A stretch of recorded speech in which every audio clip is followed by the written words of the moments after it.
petugas keamanan menyita semua senjatanya dan memaksanya memakai rok. Jadi, bosnya mengira dia sudah tidak bersenjata. Bos itu menyerahkan foto target, tetapi si pembunuh bahkan tidak meliriknya. Sebaliknya, ia melipat foto itu menjadi senjata kertas yang tajam, lalu dalam sekejap menggorok leher si bos itu. Sebenarnya, dia bukanlah orang biasa, melainkan pembunuh bayaran kontrak termahal di dunia, Han. Target berikutnya adalah Frank Moses, mantan agen CIA yang sudah pensiun dan hanya ingin hidup normal bersama pacarnya, Sarah. Tapi, ketenangan jelas bukan takdirnya. Partner lamanya Marvin datang untuk memperingatkan bahwa ada seorang yang sedang menghabisi mereka satu persatu. Namun Frank menganggapnya cuma paranoia dan mengabaikannya. Tepat setelah itu, mobil Marvin meledak dalam ledakan besar. Frank mengira Marvin telah tewas, tapi saat pemakamannya, ia merasa ada yang janggal.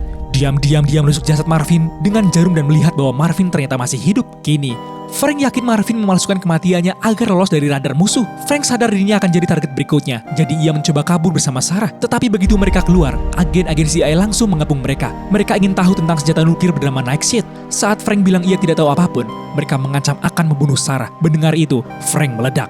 Ia memutus borgolnya, menghancurkan meja, lalu menyerang seperti monster dan kabur bersama pacarnya.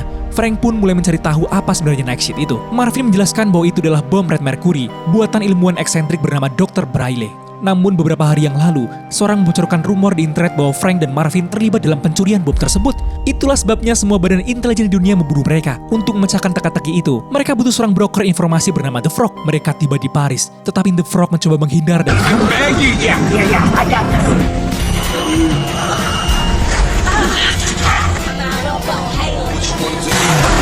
namun ia berhasil ditangkap. Ia mengungkap bahwa rahasia bom itu terkunci di dalam sebuah berangkas bank. Saat mereka tiba di bank membawa kuncinya, si pembunuhan sudah menunggu.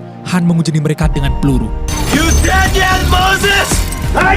Namun Frank dan Marvin entah bagaimana berhasil lolos mengikuti petunjuk dari kunci itu. Mereka sampai di sebuah rumah sakit jiwa dan menemukan bahwa Dr. Bailey yang dikira semua orang sudah mati ternyata bersembunyi di sana selama 30 tahun. Frank membebaskan dan membawa Bailey langsung ke Moskow agar ia bisa mengambil bom itu dari tempat persembunyian rahasianya. Tapi begitu bom ditemukan, ceritanya berbalik total.